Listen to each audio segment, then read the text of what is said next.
All right. Hi, everybody. Thanks for joining us. We have another fantastic guest today, Jon from comedy writing. Well, you do comedy writing for revenue teams. So thanks for joining us today. Did you notice Jon was swinging to Yeah. He said Jon likes the intro. That's good. I'm on board. You know who wrote the intro, Jon? Well, now you're gonna have to tell me because I could say, oh my God, Paul, was it you? I played every instrument as well. That's my side gig. You're like a modern day Paul McCartney. That is incredible. Yeah, except I don't make any money like he does. Very fair. Very fair. We're all artists at heart. Nice. Yeah. Okay. So, Jon. Yeah. Tell us about who you are. What do you do? I know we kind of spoke offline a bit of how you got, like, what do you do now? But how do you got into it? That was a good story. Okay, that was many questions all at once. I'll try and synthesize them in my brain and give you guys a great answer. So I am Jon Selig. I'm the founder of Comedy Writing for Revenue Teams, which is half sales training, half crash course in joke writing. And really what I do is I help sales reps and marketers of all kinds use the process that stand-up comedians use to connect with their audience so they could better connect with theirs. So I help force them through the process of writing jokes, specifically to make their prospects laugh and to demonstrate their own relevance to the prospects. We break down who is your target persona, what problems do you as a vendor solve for them, and what are the impacts of not solving those problems. And then I show them how to bake that all into a simple joke that gets that emotional reaction from prospects because they're like, oh, that's funny because it's true that does suck. We do deal with that all the time. And look, there's two elements. We're crafting messaging for outreach and for demos and for discovery. But even if we don't write great jokes, there's a peer knowledge transfer that happens with sales reps because we're literally trying to master subject matter expertise so that we can be more consultative of sales reps versus be sales reps, if that makes sense. Oh, I sorry, Fab. I'm doing what you said I'd do. I love this. It's amazing. Can you give us a little bit, like, I'm imagining a bunch of stuff in my head, right? You're saying this and I have a picture of what it could be. Could I ask you to maybe give us, just tactically speaking, a little bit of the course without giving too much away, and maybe do it with Fab and I? Because I'd love to see how this actually happens. Is that okay? Yeah, sure. I don't mind. So if anyone wants to check out a few examples of jokes, because these aren't jokes that I tell every day. These are jokes that have come out of my workshops. Okay. But if people go to jonselig.com/joke samples, there's 4 good jokes that have come out of past workshops with my clients. And they're all meant to highlight problems that the vendor can solve for the client and also impacts of not solving those problems. So, for example, I worked with a company called EventMobi, and they're a SaaS that offers event planners, mobile apps for their attendees, for conferences, for sales meetings, for events. And the idea is that they don't, it's a big pain in the butt to print off and dispose of programs. Remember events? Remember live events, guys, before we had a global pandemic that sidelined us to our apartments for the last million years? The idea is that it was a real pain in the butt, and it still is, to print off those programs with the agendas, the list of speakers, all that kind of stuff, hand it out to every attendee at the event, and then when the event is over, what happens to those programs? Recycling, fire starters, paper airplanes. You guys even took it a step further. You kind of figured out a bit of the punchline. The idea is that people throw these things out. They leave them on the floor. And so the joke that these guys wrote was the biggest challenge about printing programs for your next event is finding a big enough recycling bin to put them in. Okay. So it's good because I think what you're saying, and you said this in the intro, is it gets you thinking about more than just what's happening, right? So you're really using comedy in essence to communicate with the potential prospect or whoever you're trying to sell to. Am I correct in assuming that? Yeah, we're trying to paint pictures of what sucks about a problem that we can solve and Okay. communicate it to them in a way that's memorable and demonstrates our relevance to the prospect, because I think we can all appreciate, especially on the top of funnel side of things, it's really hard to stand out in the marketplace, whether you're Yeah. cold calling, sending cold email, LinkedIn connection requests. Like we all want to be relevant. We also want to be memorable. We want them to go, oh my God, that person told me this joke about I worked at the company recently. They do graph database technology. And like, if you can tell some deep cut joke that highlights unnecessary table joins or identifying patterns or bad relationships, that's a great way to like really stand out to your prospect. Yeah. And at the same time, strike up a conversation as to whether or not they're struggling with the particular problem, which we just highlighted through a joke. Yeah. And I like it because on the one hand, you're getting a better understanding of your audience, which a lot of salespeople and marketers don't necessarily have, right? Like especially younger folks that are just starting in the business. But then you're also applying it to getting to standing out. That's really, because I mean it's one thing to understand, but then if you're still kind of flatlining, like, hey, we double ROI, you're not really standing out at all. Well, and that's something I tell like all the teams I work with. It's like, guys, I want you to make a list of all the impacts associated with not solving the problem, consequences. I mean, I didn't invent this. This is just like this is really what every sales trainer should be teaching. But very common responses, oh, they're going to go broke, or they're going to lose money, or they're going to waste money. And I'm like, no, that's obvious. I want to know these root causes, the root causes of the wastages of time and money. So don't tell me you're going to waste money. Don't tell me you're going to waste time. Every business problem on the planet wastes time and money or prevents them from making time and money. I want you to get really granular and specific. And good humor is often rooted in granularity and specifics. So I'm getting them to unpack all that stuff. So John, what do you do when you meet two duds like us who don't know how to be funny? Like I've had so many of my friends saying, Paul, that's not funny. Yeah, I know you're trying to, like, my family's known, like, I know a few jokes, and when I tell them, it's like, oh my God, you're so pathetically not funny. So what do you do? What do you do with someone who's got like no timing? Like how do you work with them? Can you pull funny out of anybody? Can you pull humor out of anybody? So let's clarify a couple. Let's unpack that, as so many of us like to say in 2022. I can't make anybody funny. That's number one.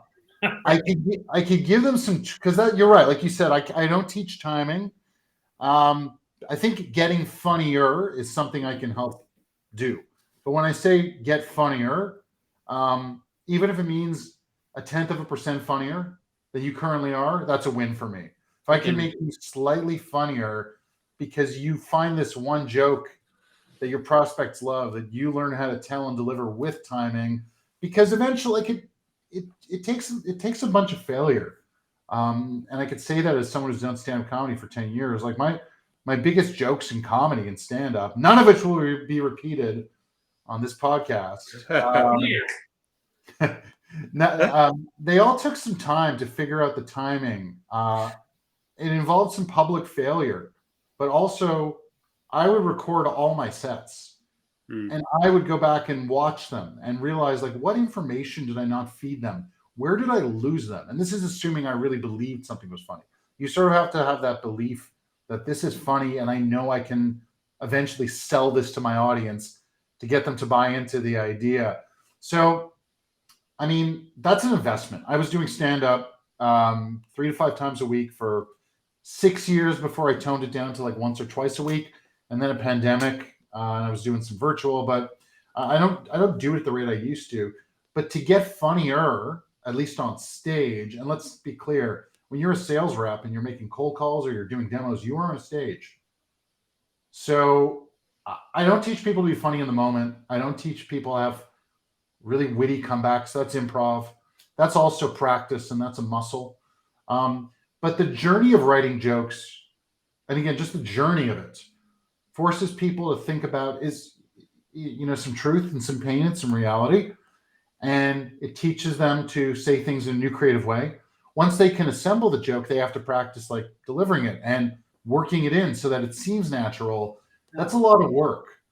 And you're right. It's all about connecting. So what I think if I was to summarize what you're saying, what I'm taking away from this is that if you learn that process, then you're learning to connect with what's important to your audience, i.e. client or prospect. Right. And if you learn to connect to your client and audience, you've got a higher chance of potentially selling them what you're trying to sell to. In a very tiny nutshell, or a big one, that's exactly it. Okay. So something I like to talk about when I speak to sales teams is what can sales pros learn from the worst open mic comedians that I've been forced to suffer through in my years of performing comedy. I've gone to so many open mics. I do shows, I've done clubs, but you got to do a lot of open mics in comedy. And the open mics, they're open mics. They're not booked shows. You just sign up and you get on. Yeah. Or in Montreal, there's a lot of booked open mics, but it's the same idea. Everyone's gets 5 minutes and that's it. And I've watched a lot of comedians. I've learned way more about comedy and sales from watching the bad ones who don't know how to connect with their audience, especially over a period of years. Like I just watched some people never evolve out of the open mic scene. The idea is you progress from open mics to book shows, to paid shows, to clubs, to festivals, to television. Obviously, as you go, it's sort of a funnel approach because, as we get towards the bottom of the funnel, there's not that many people getting booked for festivals, right? But you can improve at comedy and get competent at it. I like to think I was competent, but I learned so much from watching the truly terrible ones. And there was a common theme. They would make everything about themselves. So one guy would come out and say, "Hey, you guys big fans of 80s pro wrestling?" And the audience would be like, "We don't know what you're talking about." Yeah. And he'd be like, "Well, that's too bad because I have 5 minutes on that stuff. Let's go." And he'd even do that the one guy I'm thinking of, he's not quite an open micer. He's a little bit above that, but he doesn't care about the audience. And they just tune out. I've watched that kind of approach kill audiences at shows because they're never making it about the audience. Comedians talk about dating and relationships, airplane food, life in a pandemic, stuff that we're all dealing with and struggling with, and that's relatable and relevant. Whereas if I say, "Hey, you guys see the new Boba Fett episode 3, the 4th scene when character X did," a couple of people might know what I'm talking about, but maybe no, it's really funny to me, but if it's not funny to the audience, then I'm not doing my job. So what you said, Paul, and my reply, which was a really long-winded validation of what you were saying, was bang on. Well, so John, I have to, because I obviously do sales training too. I do sales coaching, and I find it fascinating that I don't know if I'm good. I hope I'm good. I think my clients think I'm good, and I try to help them out. And I think you're probably good at what you do. I mean, I haven't spoken to your clients, but you've got a certain amount of success, so I'm sure. Don't do that. Don't speak to my. No, I'm just kidding. I want to get exposed to you. That was good. So, but what I think the common element here is for anyone we teach communication, right? We help people communicate with the people they're trying to connect with. And it's funny, I was talking to a friend this morning who's got this new sales gig, and he's a very smart guy. He's really good at opening the doors. And then he goes right into this demo. And I said to him, he says, "I'm having a really hard time closing." And exactly what you said, he's not doing the critical important part. I said, "Are you even taking the time to understand your prospects' pain points? Are you even seeing what your product, like how it connects to their objectives? Are you asking them?" Now, when you're doing comedy and you're on stage, you can't sit there and ask your audience, like, what's important to you? Although some people tend to do that, right? They'll do, and they can, like, I've seen Seinfeld do that a few times. Like they'll bring something new in, or Robin Williams, but really what you're trying to do is you're trying to have that interactive conversation in sales to make sure that you understand your prospects' pain points, because it's not about what's important. And you just said it in the same way. It's not about what's important for you. It's about what's important to them. It's about what matters to them. And I think that's a common element. When Fab told me that we'd be meeting, I said, "I can't wait to talk to this guy," because right away it connected in my head. I said, "Oh, that's really interesting." It's really a cool concept to tie in comedy or that kind of speaking to sales. And honestly, you know, I might talk to you offline afterwards and see how I can incorporate some of that in what I do, because I find it's actually really smart. It's really a good way, because comedy, you know, when you're laughing at someone when they're on stage, not laughing at someone, laughing at the jokes they're saying, or sometimes unfortunately at them, but it puts you in a wholly different state of mind.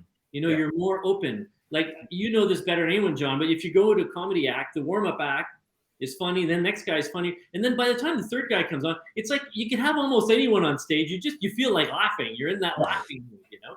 Yeah. Yep. So I find that super important. Can I add something? What you said about not understanding the audience when you're on stage, like we don't have time to let's just call it run discovery. Yeah. Term. But here's another big mistake I watched a lot of like young comedians make. They don't watch. So the MC of the show, their job is to run discovery on the audience. Yes. Yeah, you're right. Who's visiting from out of town? Who's celebrating something tonight? What part of the city are you from? Anybody here see the latest Batman movie? We're trying to get an understanding of who this audience is. And I've watched a lot of, I like to watch those first 10 minutes because I will admit I cannot help myself at times. I write the odd joke or two where I'm like, this won't go over well with every audience. And I put together my little set list before a show, and every venue has a bit of a different crowd. So you sort of know, like if you're, you know, performing at this bar, it's kind of a younger hipster audience, and they don't like certain things. If you go to this bar in the suburbs, they're kind of more open to certain things. And so, you know, I always watch those opening 10 minutes to understand who is the audience. And if I see that, like, it's not who I anticipated it's going to be, I drop the joke that I was thinking about telling them. Yeah. Right. And I watch a lot of young comedians. They're in the green room, like socializing beforehand. They're not watching that discovery session. They go up there and they bomb because they haven't taken time to read the room. Yeah. And so like, would you say, like when you're working with like sales teams, let's say, is it also a matter of developing like a few jokes so that you have like you said, like building your playlist. So as you're running your discovery, you're like, okay, you know, Paul seems to be into this. Maybe I can kind of plug in this type of joke. Is it about staying flexible too with your prospects? I mean, different reps take away different things from what I teach. So I want to highlight something really important, which is most sales pros sell stuff they've never used to people whose jobs they've never had in industries they've never worked. I was laughing. He's like, I've never used any of the crap I've sold. Yeah. And so, you know, we got prospects over here. Yeah. And we have sales reps over here. And this distance is as far as away as two humans could possibly be from each other, right? My goal is to help bring sales reps closer to their prospects so they could feel more comfortable with them. Yeah. So what I do, again, serves two purposes. The journey of writing jokes forces them to understand who is this prospect, what are their objectives, what does their day-to-day look like, how are they measured, who are their key stakeholders. Like, that's our audience. We have to understand everything about our audience. And then, okay, I'm a sales rep. I'm over here. Why should they care about me? Why? Because I can help them remove this one roadblock. But I need to be able to tell the story of how this roadblock affects them and why they should really think hard about trying to fix this problem in the near to mid future. And so the journey of writing jokes forces them to master all that. There's a tribal knowledge sharing that happens. Reps learn from each other through the process and the exercises I give them. And then the last step is, again, some people might know all that stuff, but now I show them kind of how to go down a creative journey. I show them how jokes work, and I get them writing these short form humor, just to be clear. Like, I'm not talking about a rabbi, a priest, and a minister walk into a bar and say hyper offensive things to each other. That's not what we're doing. I was hoping to finish that joke. I love that. I'll tell you the punchline off camera. But short form humor, like if we think to like old school 140 character Twitter, you know, quick setup, quick punchline, like that's it. And so if I can get them to write a short, quick joke that again highlights why that problem sucks for that audience, some of the reps are going to run with these jokes and slide them into conversations, use them as cold call openers and cold emails. demos, what have you. And we all remember when we laugh. Mm-hmm. That's so true. I say that all the time. Emotion sticks. When you have emotion, you will remember something much better. I love it. I like you, John. I'm relieved. I was like, you guys are not ditching this podcast at this point, whether you like me or not. So we need an episode. It like you were just going to press delete, dude. And then I'm like, I went too far. Okay. But you mentioned the word emotion, and people who go to comedy shows laugh at jokes that are rooted in pain, in the things that suck for us, the things that frustrate us, the things that we dislike, the things that scare us, the things that we're nervous about. And, comedy is rooted in truth and pain. And so if we can write some humor that's rooted in truth and pain that our clients receive or our prospects receive, and they go, that's funny because it's true. We've been talking about this for the last 6 months. Your call is perfectly timed. I want to talk to you guys about this. Like, it's kind of a Jedi mind trick to make them laugh about a problem which they're struggling with, and telling a story about what sucks about that problem. Yeah, that's really, it's fascinating because I think I do use humor a little bit on the improv, particularly in my what I'll call my elevator pitch or my conversation starter, just because I'm often speaking to people that don't know me, and I'm maybe I like torture, but I love doing cold calls. I love it. I love when people have absolutely no idea who I am. It's a real challenge to me. I must have something to prove.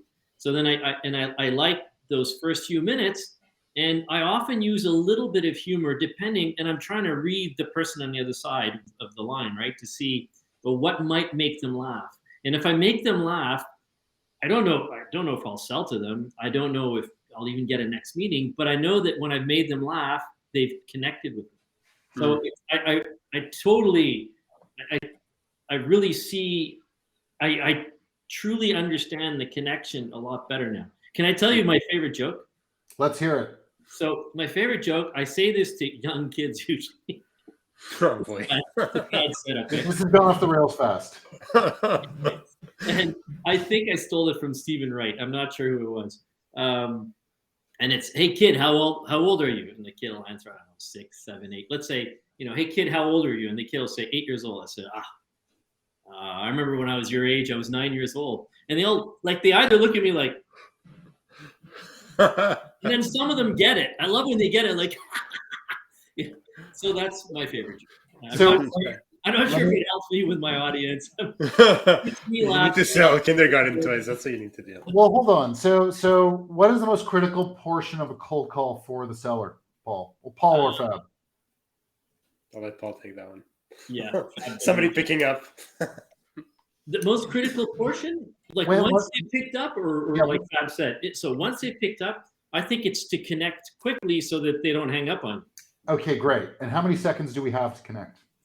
Oh boy, I would say you have probably under 5 to 10 seconds. Exactly. So what if I were to cold call you? Yeah. And you were a sales leader. What's a classic challenge? What name me like a few classic sales leader challenges?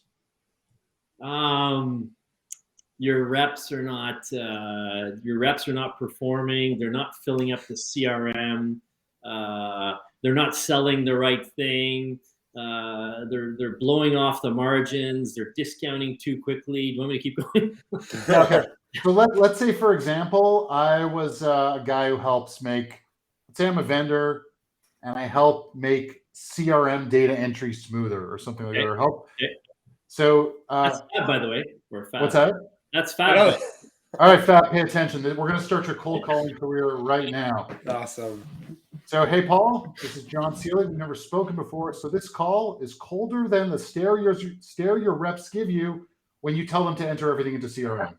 Oh, that's good. I like that. You see, that would make me laugh because I hate normally when people just come up with, but if it's understandably humor, then it'll just make me laugh because I know that you're trying to, you're going to try to sell me something that you want to sell me, right? And if right away you make me laugh, I've never had anyone do that. but I think it would make me laugh. It's okay. That's a good one. I've never heard. It's like hearing a great pickup line, right? It's so I think right away it would open me up to wanting to hear more. Yeah, and so what I just did, what I just created on the spot was what I call a cold opener. Yeah. And so the idea is you can write a joke that compares how unsolicited your call is to an emotional reaction to a pain point which you can solve. Yeah. So for example, part of my workshops, I align sales and marketing.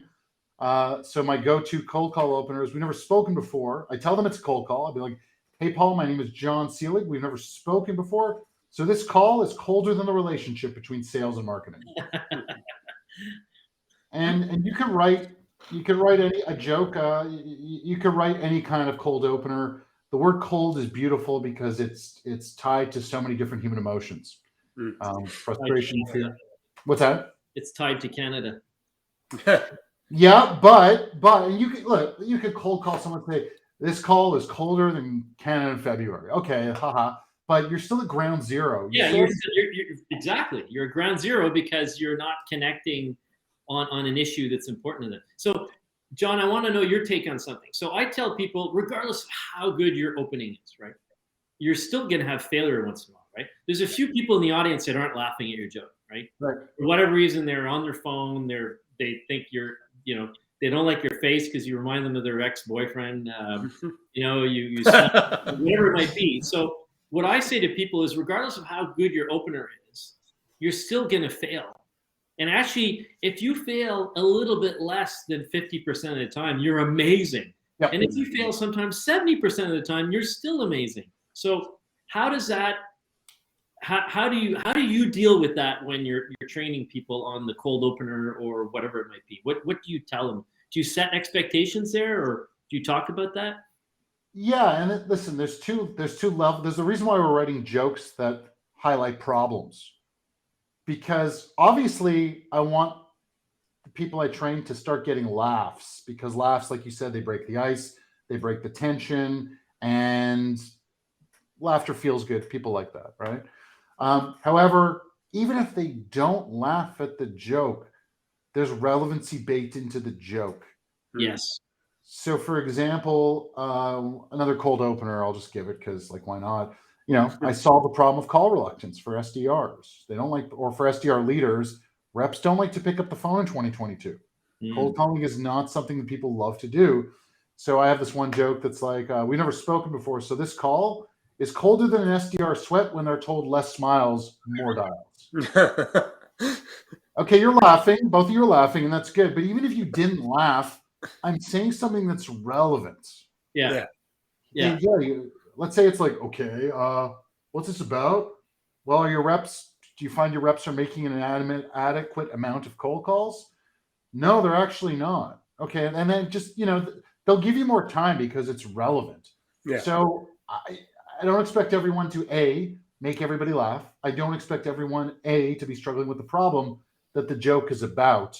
But I do believe that this approach is just a great way to at least make it less of a painful conversation, be relevant, get on a radar, and not be disrespected as a prospector at the very least. And I like what you're saying, John. I totally agree with it.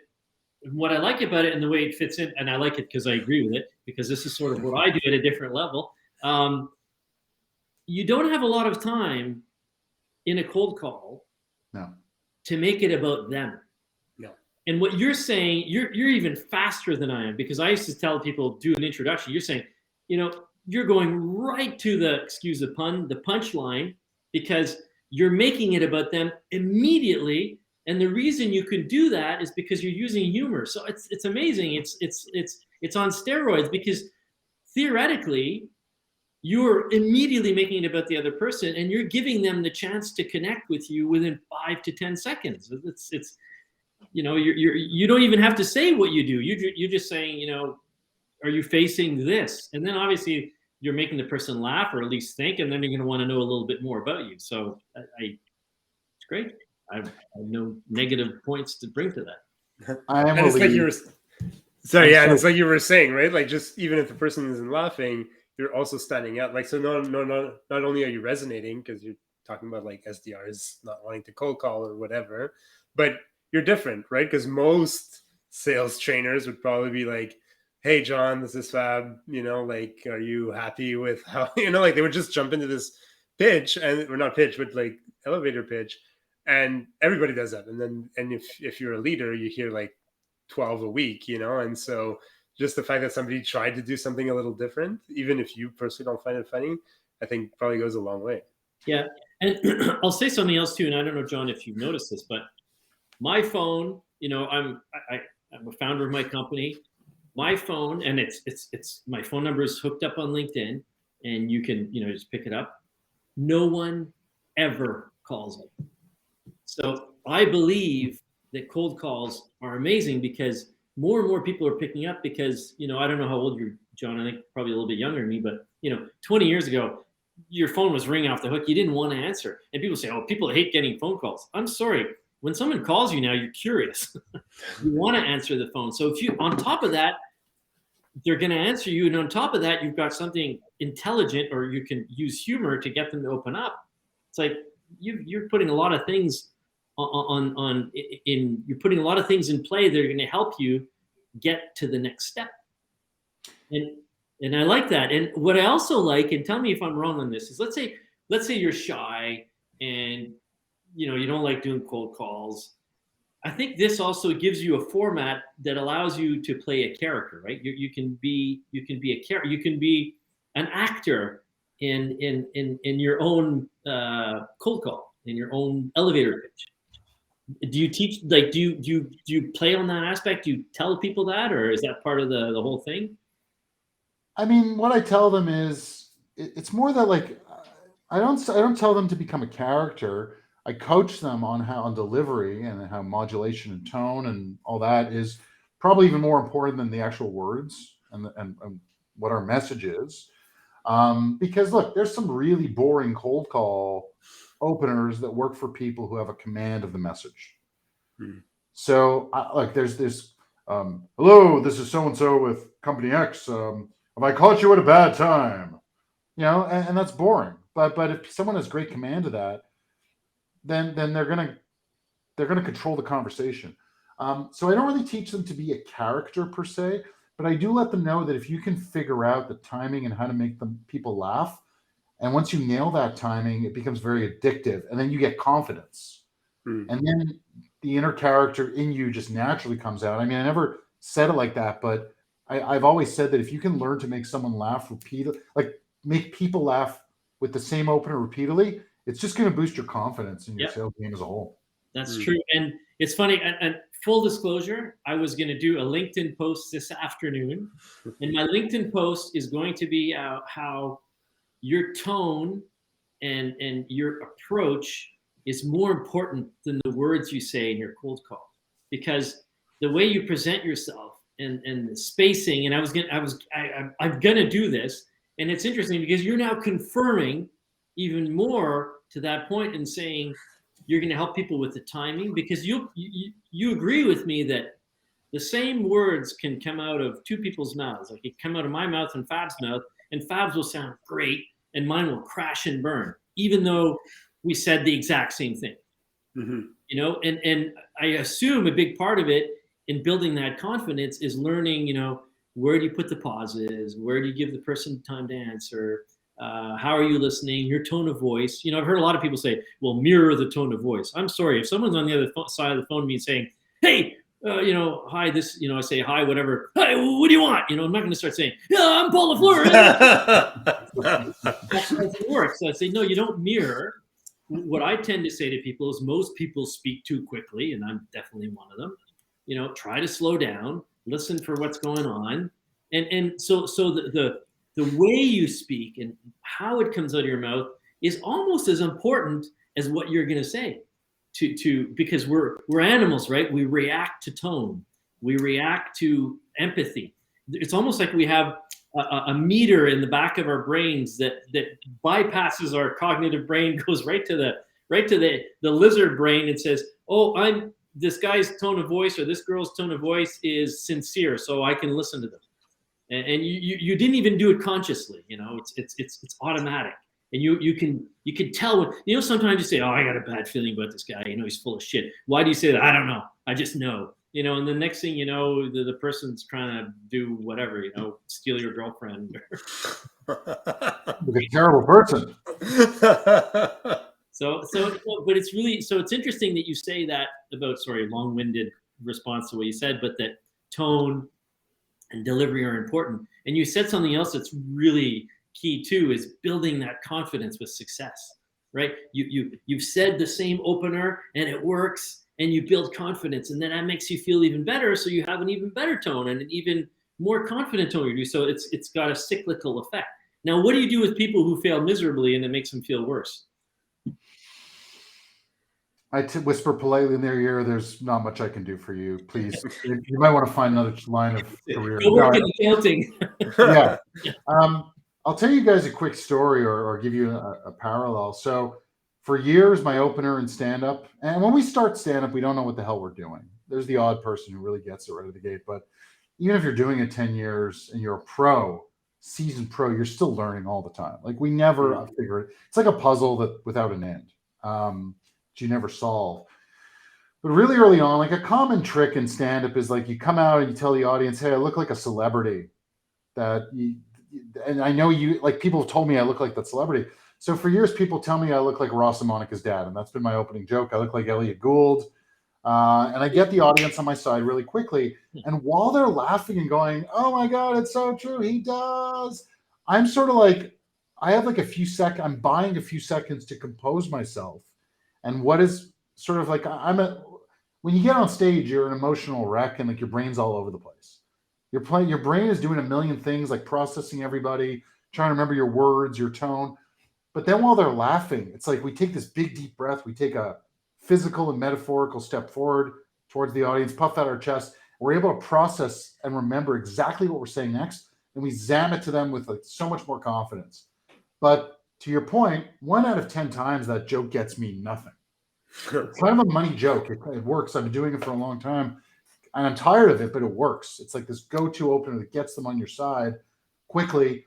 But 1 out of 10 times, it doesn't work. And then you're sort of like, you don't have time to take that, to get the confidence, to take that step forward. Like they're not letting you do it.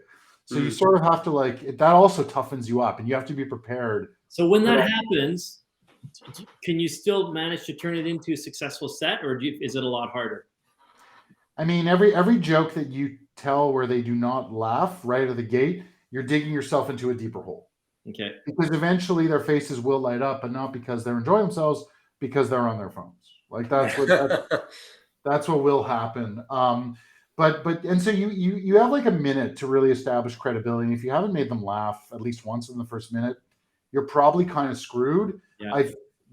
Depending on how good you are, and you know how to work a crowd, you can dig yourself out of the hole, but early on you're screwed. But I've dug myself out of holes in the past. I mean, it stinks, but the more stand-up you do, the more tricks you learn to reel them back in. And the same goes for sales. Obviously on a cold call, if we lose them, they're going to hang up.